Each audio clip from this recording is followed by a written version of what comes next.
How can be postal service treated as a business? लेकिन सरकार के लिए ये सब बिजनेस है. Everything has to be viewed on a commercial angle. तो वो नीति मन में रख के अब रेलवेज को प्राइवेटाइज करो, डिफेंस को प्राइवेटाइज करो, रेलवे प्रोडक्शन यूनिट्स को कॉर्पोरेटाइज करो.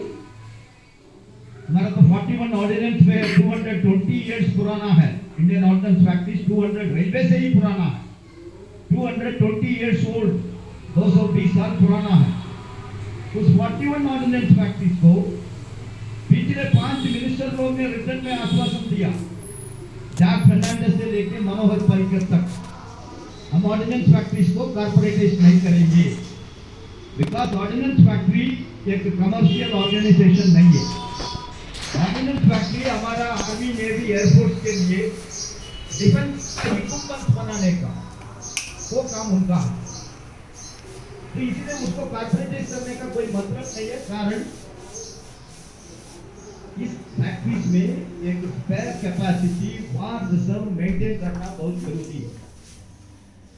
नहीं तो कोई भी ऐसा सिचुएशन कैसे कारगिल क्राइसिस आया, उस समय हमारा वर्कर पूरा रात पूरा दिन मेहनत करके प्रोडक्शन को डबल की. ये पॉसिबल कैसे हो? बिकॉज हमारा पास स्पेयर कैपेसिटी हमेशा रहता है. उस स्पेयर कैपेसिटी केवल सरकार में रहने में मेंटेन कर सकता है. उसको एक कमर्शियल कंपनी में आप बदल करेगा, कन्वर्ट करेगा, फिर तो everything will be on commercial angle. No public sector can maintain spare capacity and pay salary to their employees. लेकिन सरकार वो सब सुनने का तैयार नहीं है. सरकार ने निर्णय ले लिया कि 41 फैक्ट्रीज को 7 टुकड़ा करेंगे. ये सिंगल कॉर्पोरेशन नहीं है, उसको 7 कॉर्पोरेशन कर दिया. उद्देश्य क्या है? अब ये कॉर्पोरेशन है तो इसको वैल्यू क्या है? 2 लाख करोड़ रुपया. 41 ऑर्डिनेंस फैक्ट्रीज का कितना असेट्स है, मशीनरीज है, वो सब मिलकर 2 लाख करोड़ इसका वैल्यू है. और 65,000 एकड़ जमीन है पोस्ट एरिया से. तो एक ही अम्ब्रेला में वो रहेगा तो फिर इसको सेल्स करना मुश्किल.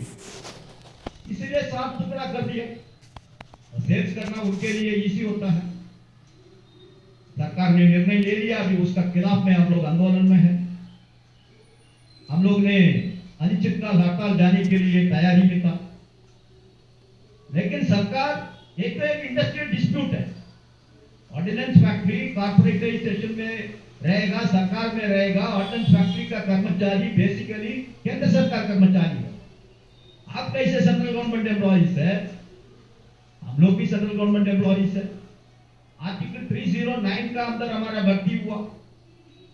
हमारा सैलरी तो कंसोलिडेटेड फंड ऑफ इंडिया से पेमेंट हो रहा है.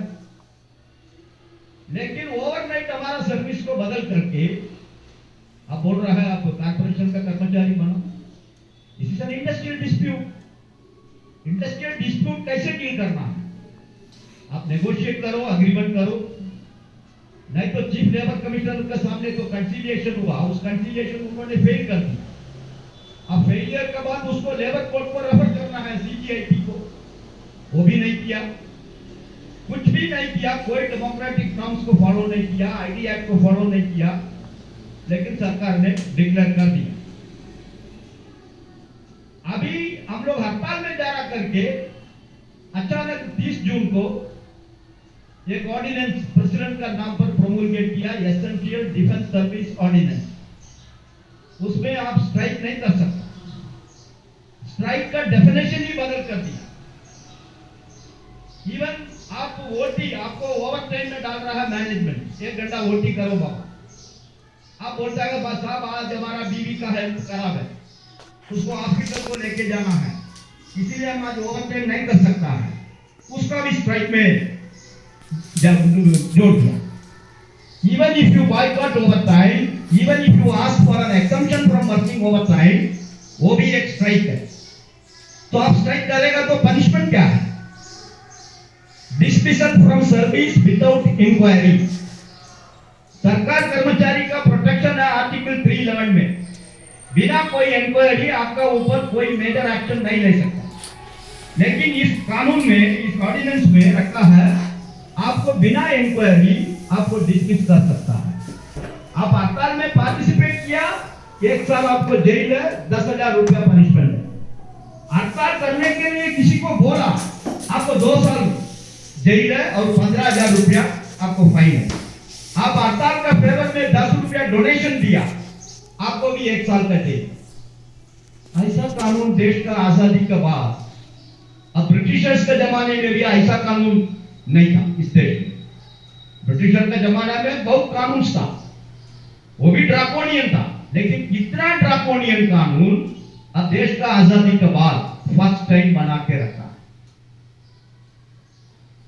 शेम तो होना चाहिए सरकार को, सरकार को शेम होना चाहिए। एक इंडस्ट्रियल डिस्प्यूट, वो भी एक 76,000 एम्प्लॉइज इस 41 फैक्ट्रीज में काम कर रहा है, उनसे बैठ के बातचीत करके उनका दर्द क्या है, उनका कष्ट क्या है, उनका डिफिकल्टीज क्या है, वो डिस्कस करके ठीक करने का तैयार नहीं है। लेकिन ऑर्डिनेंस, एक ड्रैकोनियन काला कानून, जंगल कानून उन्होंने कर दिया। अभी पार्लियामेंट का अंदर भी उसको रखा है कैसे भी। अभी तो पार्लियामेंट आपको मालूम है, कोई एक्ट, कोई बिल पार्लियामेंट का अंदर डिस्कस नहीं होता।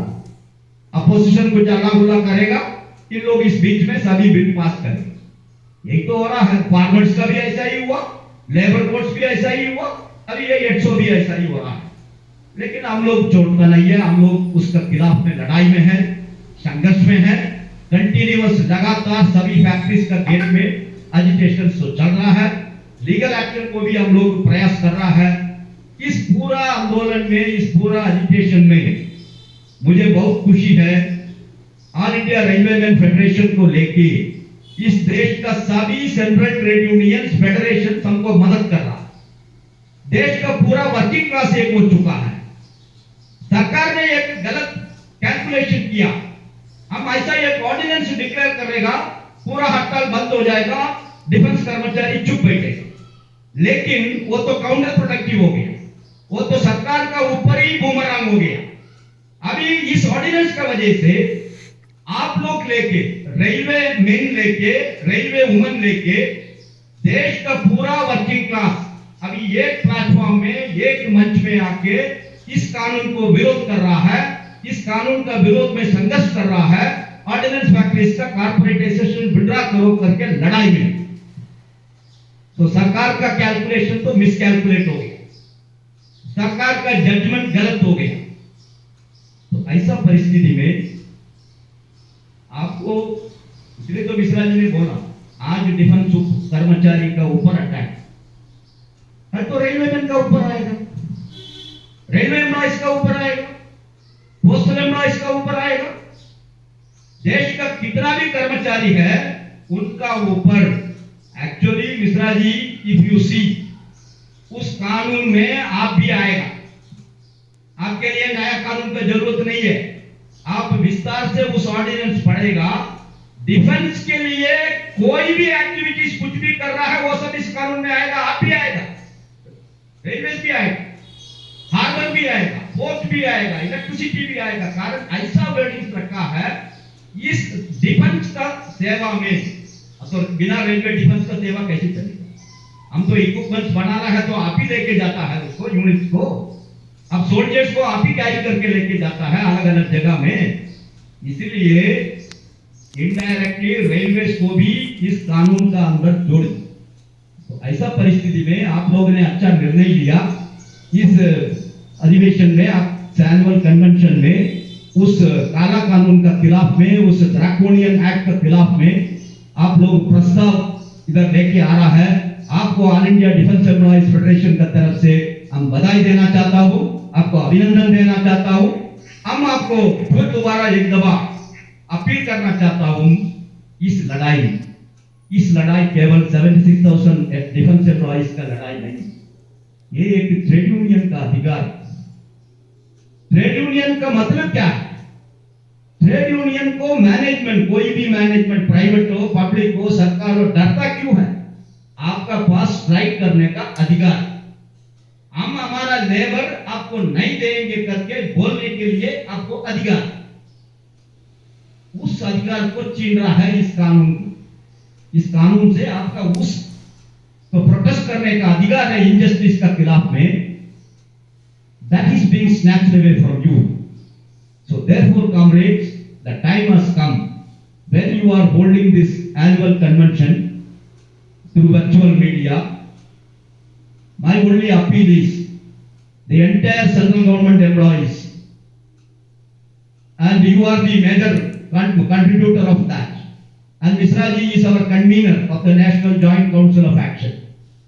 I appeal to him to take further initiative and bring all the central government employees, state government employees, public sector employees, everybody together, and let us take a pledge.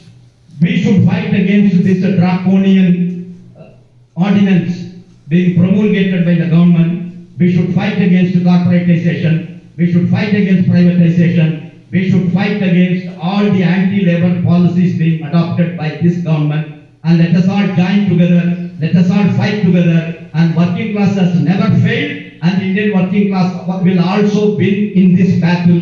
With this message, once again, I extend my warm greetings to all of you. Thank you, Ram.